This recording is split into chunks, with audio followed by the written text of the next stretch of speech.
see. Good to be alive, isn't it? Is it? Sometimes wonder what the point is. These scenes are from a video called Time to Talk. It's produced by a charity called the Samaritans, and it's one of the weapons being used against suicide in Great Britain. Suicide rates among young people have been steadily increasing in Western Europe as well as the United States, and for essentially the same reasons. In Britain, during the past 10 years, the number of suicides among those under 25 has risen by 24%. Simon Armson, an executive of the Samaritans, blames today's fast pace of life. The expectations on young people in particular are so high that it puts people in the sort of position that they feel they perhaps can't cope any longer. Although the New Jersey suicides and alleged copycat attempts in the U.S. were reported and analyzed in the British media, Armson says there's no direct evidence of copycat cases here. It's probably too distant, geographically distant, to have had too much bearing on people's own views themselves in this country. But certainly imitative suicide, copycat suicide, is a feature with which we are sadly familiar. A film suggesting suicide could push an emotionally troubled person over the edge. Armson is concerned about what might happen when the sequel to this American horror film gets to Europe. I gather that there's a film presently running in the States called Nightmare on Elm Street 3, which depicts a fantasy scene with a suicide pact amongst youngsters, and it's claimed by some in the States that this has caused imitative behavior. Now, obviously, we're concerned about anything that promotes suicide, glamorizes suicide, exploits suicide. What we want to try to do is to get suicide destigmatized, to take away the taboo that surrounds the subject, to be able to make people talk more freely about their feelings before they reach a point that they can't go on any longer. The Samaritans maintain 181 offices all over the United Kingdom for people with problems. This one office alone in North London handled more than 21,000 calls last year, 3,000 of which were potential suicides. Nationally, 1 out of every 8 callers was of school age. You do know that you can phone us anytime. The Samaritans make their Time to Talk video available for schools and youth groups. The video was written and directed by children, and it's designed as a starting point for discussions on how to cope with crises. I talk to you, you tell me, you listen to every word I say, do you understand? I don't want you getting like that person upstairs.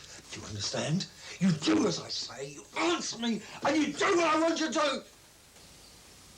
Did he ever hit you?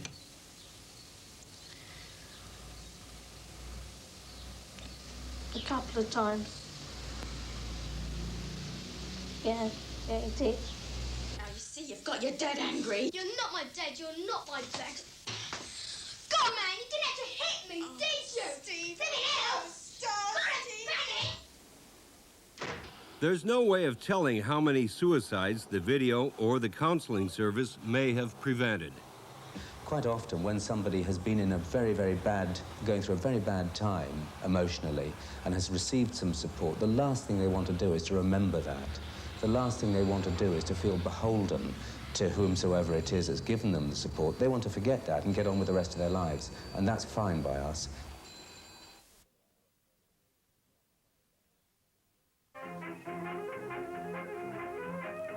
A St. Louis showgirl named Josephine Baker is one of the best-known Black Americans to have lived in Europe.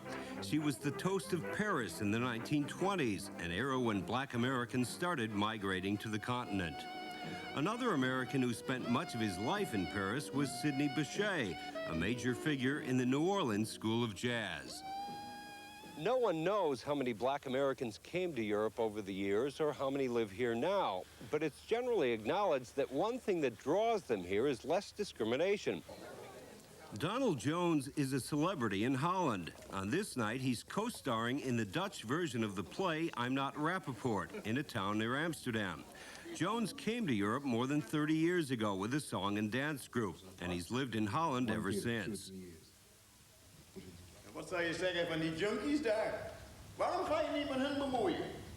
Is facing discrimination in the States part of the reason why you stayed here and didn't go back there? Yes, because now I lived here. I lived here. You could go anywhere you wanted to go, and if you could eat anywhere, you could go in any hotel, and there was not that stopgap feeling from, can I go in that hotel? That disappeared slowly but surely, and I like that feeling. When I'm in the States, especially down south, there's a kind of a politeness these times, but that politeness still gives way to a feeling that discrimination is not completely disappeared in America. It's just been subdued. Paris is a part-time home for Patricia French, director of Gazelle International, a new cosmetics company catering to dark-skinned women.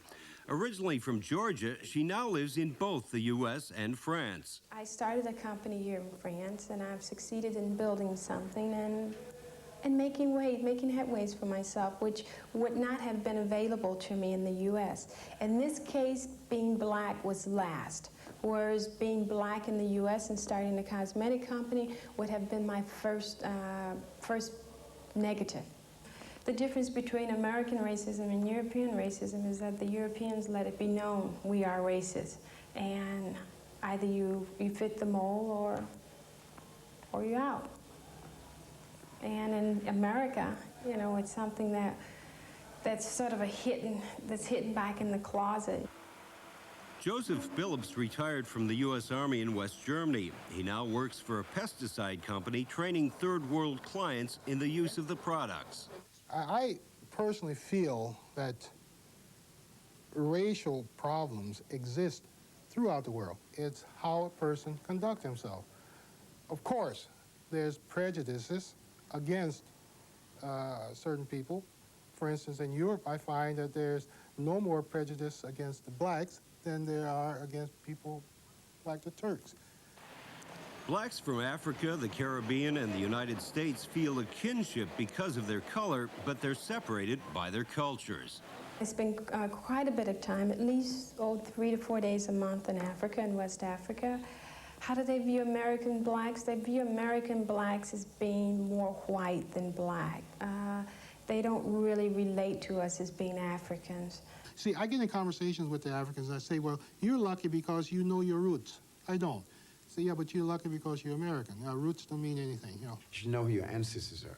We don't know that, and that's the biggest disadvantage that we American blacks have. We don't know who the hell our forefathers were, or which village we came from. I'd like to know. I'd love to know, but I'll never know. Donald Jones is just one of the black Americans who most likely will never move back to the United States. But even though some may feel bitter about discrimination in their own country, they still say they're glad to be Americans. Walt Christophersen, European Journal, Bussum, Holland.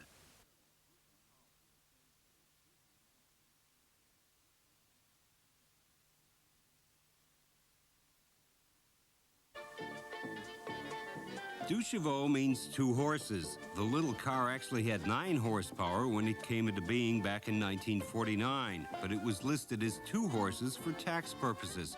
Now it has a friskier 29 horsepower. The Citroën company has made more than 5 million Deux chevaux so far, making few changes in the car's look over the years.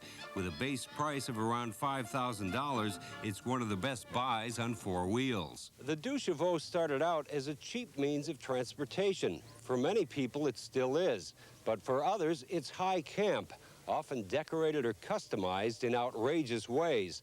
Here in West Germany, where the Deux chevaux is most popular, it's affectionately known as Die Ente, or the duck, short for ugly duckling. The wild and crazy customizing is most obvious at gatherings such as this, an international meeting of Citroën owners near the Rhineland town of St. Gorshausen. Throughout the summer, dozens of Deux chevaux get-togethers are held all over Europe, often several at the same time in different countries. Most take place in West Germany, where more than half of Europe's 200 Deux chevaux clubs are based.